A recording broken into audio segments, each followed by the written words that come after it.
Okay, guys, now we're gonna Well, I would go certainly into suggest Block that City Wars. as President of the United States, And he I'm should battle see all Block City operations, all Wars.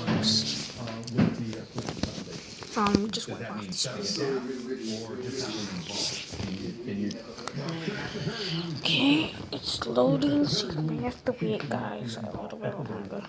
least.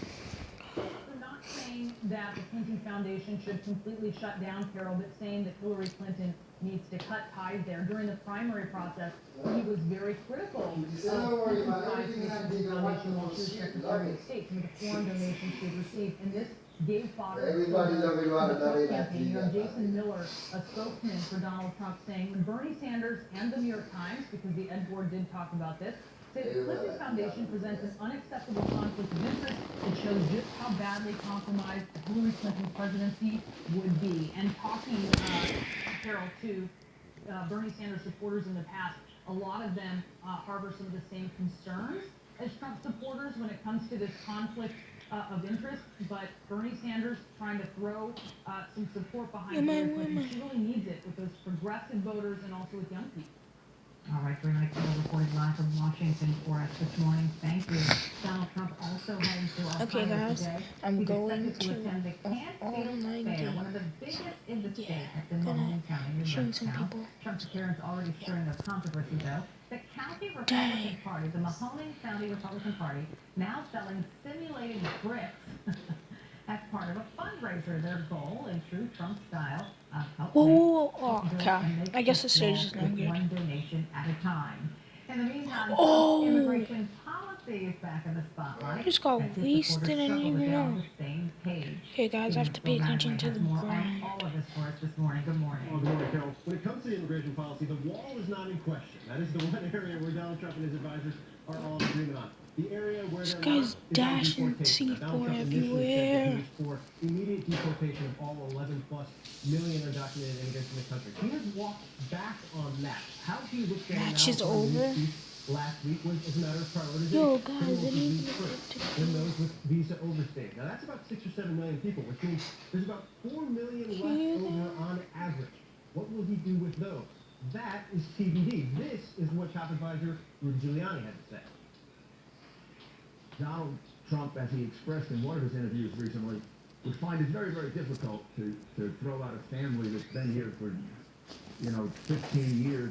They will have one route and Okay, guys, I'm not on the online game anymore. I'm just gonna do whatever I want in Block City Wars. like everybody else. So, Carol, as you see, not a lot of hedging from Donald Trump there, but a very different message from Rudy Giuliani. And the reason is this. This is an incredibly complex issue. It's the issue that has snagged comprehensive immigration reform for years, if not decades, up to this point. The Trump campaign is trying to figure out how to hedge themselves on this as they deal with this issue. Now, this is all coming along the lines of Trump's minority outreach. We saw him in Detroit over the weekend reaching out to African-American voters, actually in a predominantly black church. Changing would have been the strategy up to this point, where he would talk about his outreach, but mostly in front of white audiences. Now, a lot of members of the church that were interviewed by the media, he said he was well received, it was a good appearance, but the question becomes, how does he continue to follow that up? One thing we do know he's doing to follow it up, Ohio. Going to Kansas, as you noted, this state fair, why does this region matter? Just kidding, it's not. This is the voter profile that Donald Trump has been targeting all election long. He's going back to the safe zone. This is an area that is traditionally Democratic, traditionally blue.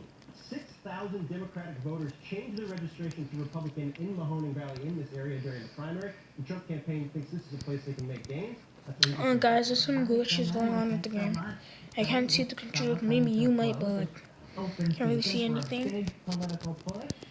We've got more ammo with me now. Steve Boykin, Democratic strategist and Hillary Clinton supporter. Okay, CNN political commentator and Donald Trump supporter Scotty Nell Hughes, and Jackie Kucinich, CNN political analyst and Washington bureau chief for the Daily Beast. Welcome to all of you. Thank you. Okay, so Jackie, So another thing I hear, I don't have any legs. Ohio, Hillary Clinton surrogates are all over the place. They're in Pittsburgh, they're in Ohio, they're all over the place. I'm sure Mr. Trump will send out his surrogates as well. A winning strategy for both candidates? Well, the Rust Belt is just going to be incredibly important this election, and we've seen this again and again. And each candidate has a different goal here. But it's interesting, you don't see some of the traditional states that are at play at this point in the election that we've seen in other years. It appears that Virginia and Colorado are not going to be in play because they seem too far gone for Donald Trump at this point. So it does become about Michigan, Ohio, Wisconsin, Pennsylvania. We are going to see them there a lot, particularly targeting blue-collar voters who might be on the fence, who may have, as Phil was saying, who may have been Democrats and are now Republicans. Some of the sort of never Trump voters that are still floating out there, Hillary Clinton is making a play for. But I think voters in those states can expect not only the candidates there frequently, but also quite a few ads in the next couple months.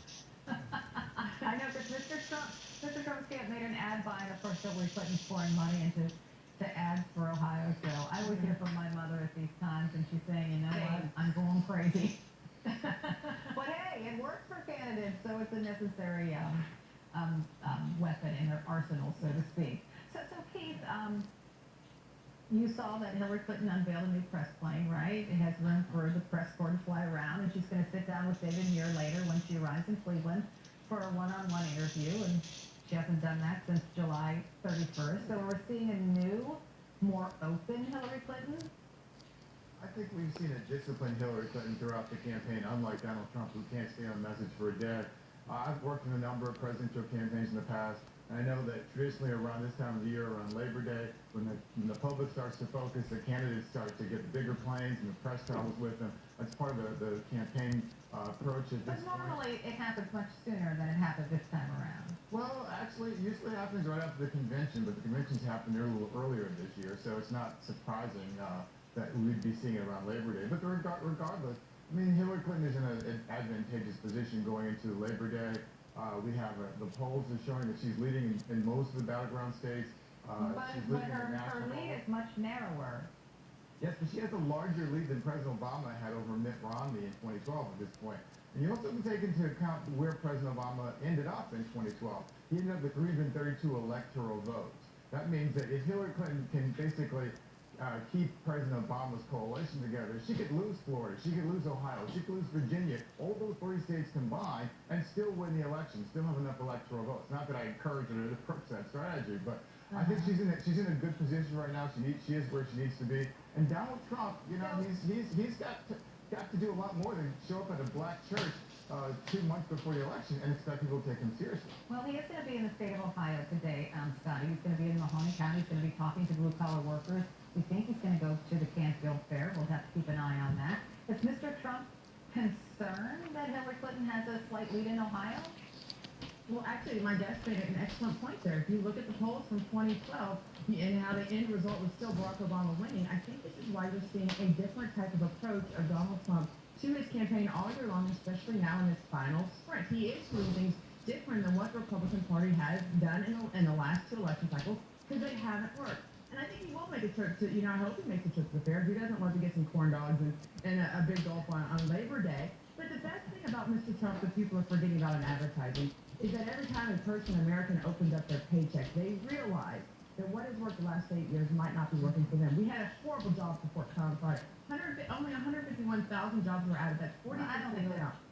I'm just watching the last month. The labor was just right, but it wasn't horrible. It was just below expectations. We're looking at Hillary Clinton getting out of her car to board her brand new plane, and she's going to be heading to Cleveland, Ohio.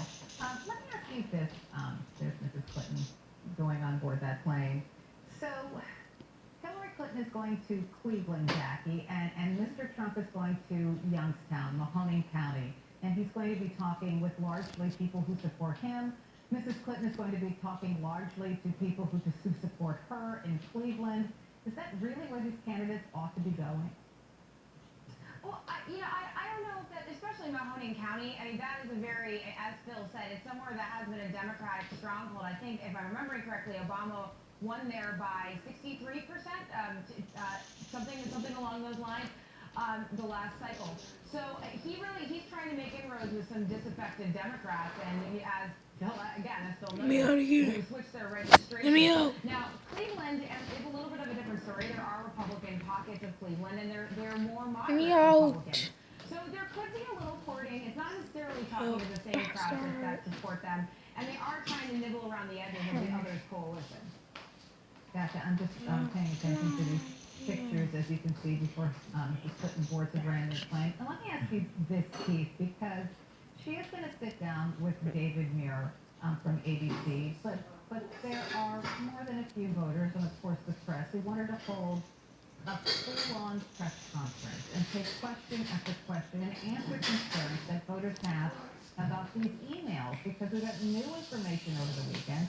People want to know what's up with that. Is one sit-down interview with a reporter enough?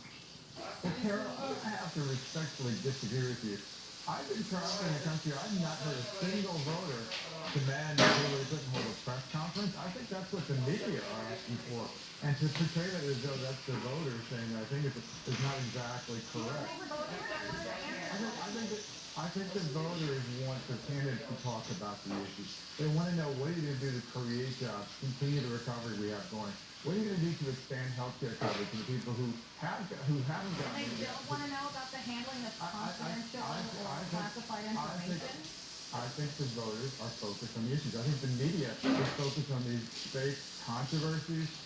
Yes, we could spend the whole campaign talking about controversies. Yeah? Well, yes, yeah. Well, we could talk about here. I'm in Florida right now. Where Pardon? Donald Trump paid $25,000 to Florida. Yeah, he made hot dogs. Huh? Yeah, he made breakfast. Yeah. He made hot dogs with eggs. We could be talking about, the public wants to talk about these issues. Okay, Scotty, last word, then I gotta go.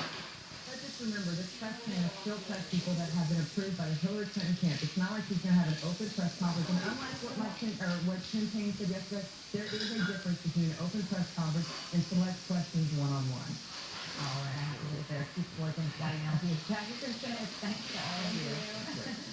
Fabulous. We just continue to watch Mrs. Clinton get on her plane at the Westchester Airport, and of course, she'll head later for Cleveland. Let's watch as we head to a break.